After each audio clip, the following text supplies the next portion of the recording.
Doctors treat, God heals. These are words you often find on plaques in hospitals.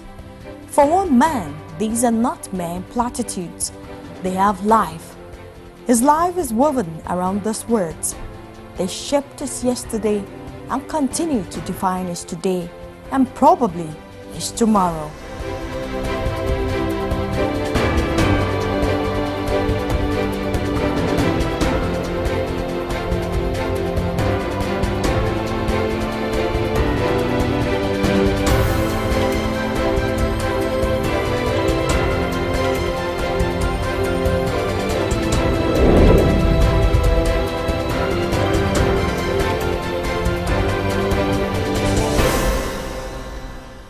Dr. Christopher Otabor straddles two worlds, the physical and the metaphysical. He is an orthopedic surgeon and also a pastor. The interplay of these backgrounds manifests in the missionary zeal Dr. Otabor brings to the practice of medicine. He is one of the League of Nigerian Medical Professionals restoring hope to the Nigerian health system, which has been anemic for a very long time. A Nigerian leader once described Nigerian hospitals as mere consulting clinics. Medical professionals and patients became sick with a system that would not heal in spite of extensive treatment. Professionals took to brain drain. Nigerians fled abroad to treat even minor ailments. Medical tourism boomed. The country led. Dr. Otabor did a quick diagnosis of why the sector was ailing and decided on a course of treatment. Since then, Dr. Otabor has been on a mission to establish that contemporary Medicare can be provided in Nigeria and at a fraction of what it would cost overseas. The proof is in his establishment of the Alliance Hospital Group in Abuja, where he is leading a multi-specialty facility. As you step into his practice, you are struck by the amiable environment he has tried to create. When you meet him, you find that it is an extension of his amiable personality. And that is how we struck it off as he told his story.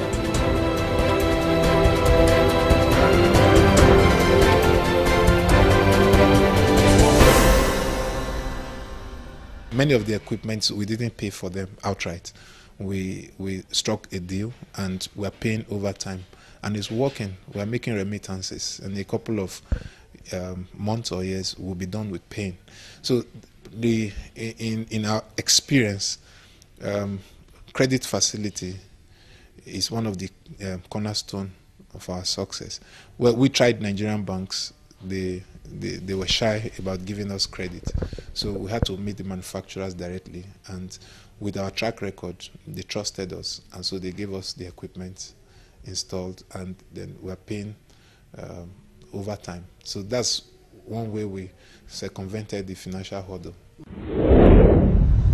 His inspiring story actually started 45 years ago in Benin City, where he was born into a humble family. His decision to study medicine at the University of Benin was influenced by the involvement of his father in an accident. At an early age, I took a liking for the biological sciences. I remember even in early secondary school, I used to dissect animals and identify the organs. When far back, like 12 years, and all that. And what nailed it was just before I got into school. My dad had an accident and he was taken to a hospital, Central Hospital, Benin City, and the care for me was not optimum, and he eventually passed away from that accident.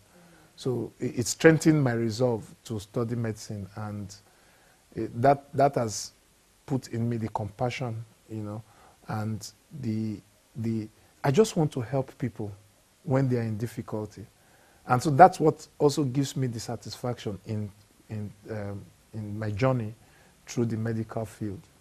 faith again played a hand in directing his career path as he was introduced to orthopedics during his internship. The specialization was an accident, really, yeah, because I remember the reason why I left Benin City after medical school, I went for an interview in the same central hospital. That was the only place that was available for house job then. I came second out of about 150 people that came for the interview. And I was not taken because I didn't have a godfather, as it were. I didn't get a note from any big shot. So they didn't take me and they put me on the waiting list. So I got angry and I put a call across to my uncle in Kano, Dr. Osador. He is the first black orthopedic surgeon north of the Niger. Yes, and he was the first black medical director of National Orthopedic Hospital, Kano. He was there for 17 years. So I called him and he said I should come over. So I came over. You knew him before then, or just? Well, I actually got his contact through a friend, Dr. Esther. She was my classmate. Yes, so I got to his house. From there, I went for house job, you know, and he had a private orthopedic hospital, the biggest in Kano at that time. So I used to assist him in theater. But he noticed that I was not interested in orthopedics. I was interested in pediatrics then. You know, so he would tell me, Dr. Otabor, you have such a big brain. What are you going to do in pediatrics? Come to orthopedics. I said, no, Dad, I want to do this, what I like. So when we operate, he will say, well, I know you don't want to do surgery, but you need this. You know, you can learn this. So as time went on, I began to pick interest in orthopedics. And then after my house job, I did youth service still with him. And so it exposed me further to orthopedics because all he does there is orthopedics. So by the time I was done with house job, then there was an advertisement for residency slots in the same hospital, National Orthopedic Hospital, Kano. Then he had retired, but he still had some influence in that place. So one of the doctors there, then Dr. Awonusi, called me and said, look, go and take the form. I just took it casually. And I went for the interview. I passed the first stage, passed the second stage. And I was given a slot to undergo a specialist training program in orthopedics. That's how I find myself in orthopedics. But little did I know that the experience that I had off record was somewhere working. So by the time I was in the program, it was so easy. And a program that would take people 8 years, some 10 years to complete, I finished it in record time. Yes, and by the time I was a senior registrar, I was so versed, I was so loaded with surgical skills that I was miles ahead of most of my mates. And that's what is still playing out till today. He practiced in the public sector for some time. However, a turning point was when he worked under the renowned Dr. Ibrahim Wada at Gariki Hospital. Here, his compassion for poor Nigerians seeking affordable Medicare was kindled. You know, set apart a kind of record, and actually people know you now as the people's doctor with your humanitarian services and all that. What is the motivation behind that? Because looking at the fact that Nigerian healthcare system seemed to be, you know, a kind of wavy and all that, not too up standard, and then here is someone, an individual, who is going all out to help people. First of all, it has to do with my faith. As a Christian, you know, the Bible tells us that there's nothing that we have that we were not given. So we were given, you know, and if we were given, we must share. We must be a blessing to the people around us. If luck will gravitate anyone into my sphere of contact, I am duty bound to be a blessing to those people.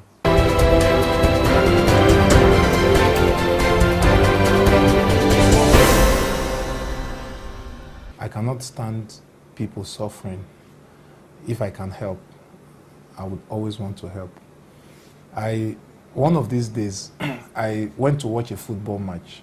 Members of my church were playing football, and there was this young man that came in, a young boy, about 13 years old. He was walking in an awkward manner. He has had club foot since birth. You know, he was walking like this, you know, the sole of his feet facing upwards. And I beckoned on him. I said, what's the problem? Why are you walking like this?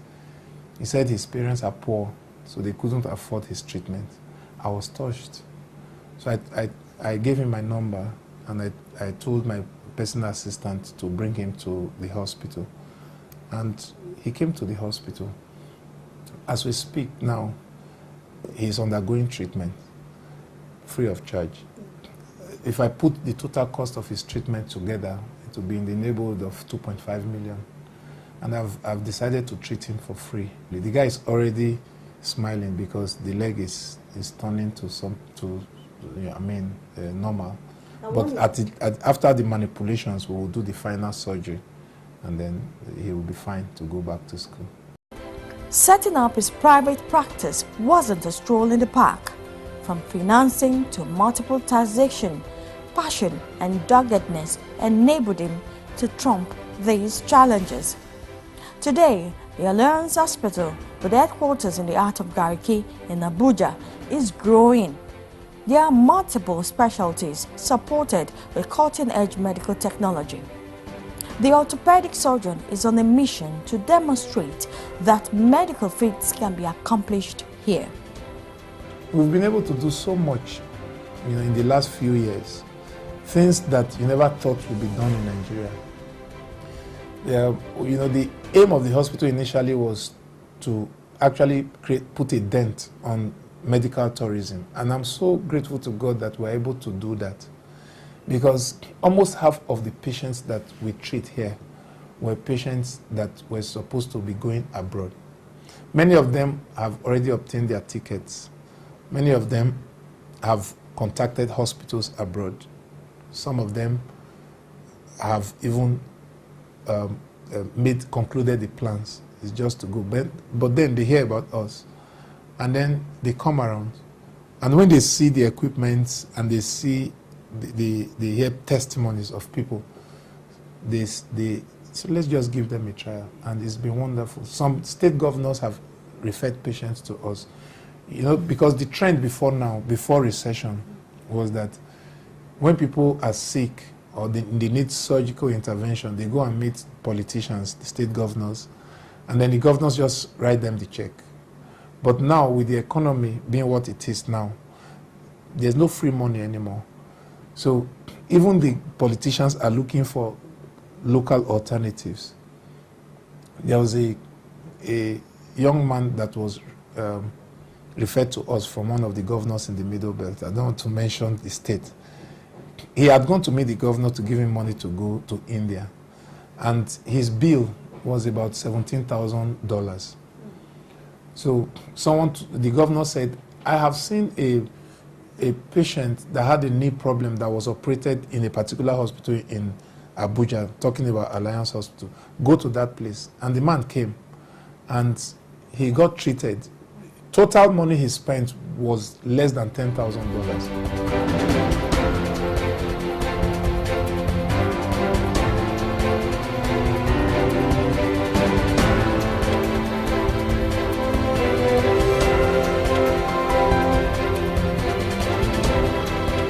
The hospital has gone beyond routine surgeries and has been involved in complex procedures. Alliance Hospital is one of the private hospitals that have successfully conducted an open heart surgery. The hospital also recorded another feat. A team of doctors treated a patient suffering from a heart condition through a complex medical procedure known as modified Bentley procedure. The reason why we could do all these things is because of our intensive care unit and the quality of staff, you know, because it's a teamwork. Yes, you have to have all the complements of staff for you to be able to do the surgery and also successfully nurse the patients. Then, 2015, we did open heart surgery, a particular open heart surgery. We call it modified Bentley procedure. It's the first time that surgery was being done in Nigeria. It was done by Dr. Nzewi Onyenkwelu. He's a Nigerian who is the chief of heart surgery department at Royal Victoria Hospital in Belfast. He came around, he was looking for who to partner with in Nigeria, and he found Alliance Hospital on the net, and then he came around. And when he saw, he said, Dr. Otabor, I love what you are doing, I want to partner with you. And then the partnership started, and we've done a number of open heart surgeries since that time. The modified Bentall procedure, it's used to treat a condition that we call aortic aneurysm. The main blood vessel that takes blood away from the heart to around the body has become ballooned, and it could rupture anytime. And if it ruptures, it's instant death. You can't even get to the hospital. So the guy was at risk. So he came and we reviewed him and we did the surgery. The surgery is an 8-hour operation. It entails taking the length of the aorta that has become ballooned, and then you replace it with a graft, an artificial aorta. And then you also relocate the coronary arteries. That's the blood that supplies the heart muscles itself. You reimplant the coronary arteries. And from what I gathered from Dr. Nzewi, he said that surgery has never been done in this country. With more Nigerian medical facilities like his developing the capacity to handle complex medical procedures, Dr. Christopher Otabor continues to preach against medical tourism with the attendant cost. He believes that the private sector can become the fulcrum for wholesome healthcare delivery. However, he says government should hands off tertiary healthcare. Even if no corruption, even if no wastage, all the monies we have is not enough. Then, plus that, there will be wastage, there will be corruption, and so on and so forth. So, government cannot handle healthcare financing. And like in most parts of the world, tertiary healthcare is in the hands of private sector. So, and that's where we are coming in. Look at, for instance, government hospitals are sending patients to Alliance Hospital for MRI scan, for CT scan. I mean, just look at me. When did I start? You know? So if we have like 20 more hospitals like Alliance Hospital in this country, it will absorb most of the need. And then let the government hospital be doing the little that they can do, and leave the private hospitals to do the big things. It's the same way in India. In India, the big hospitals are privately owned. And doctors prefer to work in private hospitals than in government hospitals in India because they are more well paid and the system functions better. In private hospitals in India, patients bribe staff to get a clean bedsheet. They get the rats run around in the rooms in government hospitals in India. That's the same India Nigerians are going. Where are they going? They are going to the private hospitals where they've perfected excellence in healthcare. We can do the same here. All we need is for the government to say, look, you know what? Private hospital, we give it to you. Tertiary healthcare, take over and run it. Dr. Tabor's second calling as a pastor influences the character of his practice. It caters for the less privileged. The economically disadvantaged get some relief. Several of the procedures that are conducted at the hospital have been done free or at subsidized cost. During the bomb blast, when the bomb blast took place at Emma Plaza, I sent our ambulance to that place, and so they were able to evacuate some people. So they brought a patient to the hospital. She had a heavy metal object lodged in her leg that had transected her blood vessels, nerves, and the bone. She's just a petty banana and groundnut seller. So we took her right into the theater even before her husband came. The husband was looking for her body amongst the dead that were deposited in National Hospital mortuary.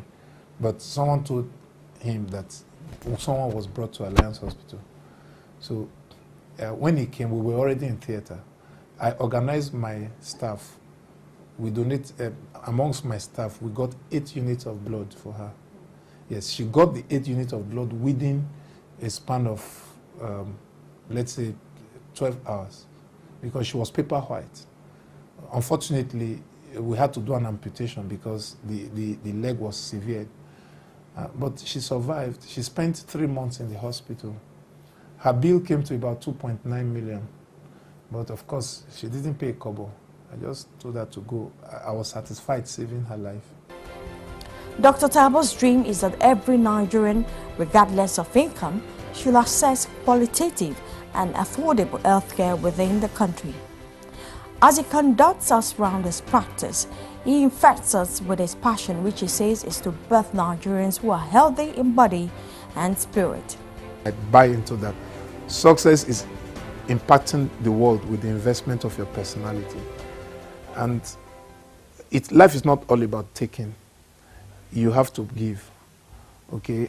There are many students today that I'm sponsoring in the university. Not because I have excess money, but because I feel this is important to do.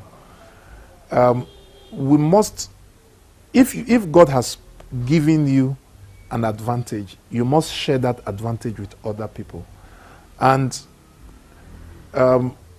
there's no limit to what we can become in life if we just stay focused. This proud husband and father of 2 is a firm believer in the mantra, no success without a successor. So Dr. Otabor has been nurturing capable hands who can hold the fort in his absence. Continuity is key, he says, and the road to success is paved with hard work, perseverance, and most especially prayers. All what we are doing, if there are no people to take over from us, then after some time we will go into oblivion. For instance, there are many hospitals, countless numbers, that were existing like 20 years ago. When something happened to the owners or the founders, maybe they died, they had a stroke, they retired, that became the end of the hospital. But for Alliance Hospital, we're already having a successor plan. In fact, I intend to retire early. In the next 10 years, I'll be surprised if I'm still doing this. Yes, because we need to get the buy-in of more people so that we have more stakeholders. And then the hospital can run without me necessarily being the man in charge. And, you know, it will transcend generations. Yes, and more people will come in, investors will come in, could be listed in the stock exchange. And the vision can get bigger and bigger. And it can become so big that it will be everywhere. I believe in expansion. I spoke with the government of Edo State. They are contemplating giving me land to build Alliance Hospital in Benin City. Yes, and of course this is not the permanent site. We already have a large parcel of land in Abuja where we'll build the headquarters. And it can go around most of the state capitals and become something that would attract the attention of even foreign investors. So we are doing that. But so we are developing people to become what God has made them to be, to have a future where we're acting as mentors to people. And at the same time, we're also building institutions that would outlive us. Dr. Otabor is inspiring more belief that we can change the narrative on Medicare in Nigeria. Indeed, a worthy inspirator.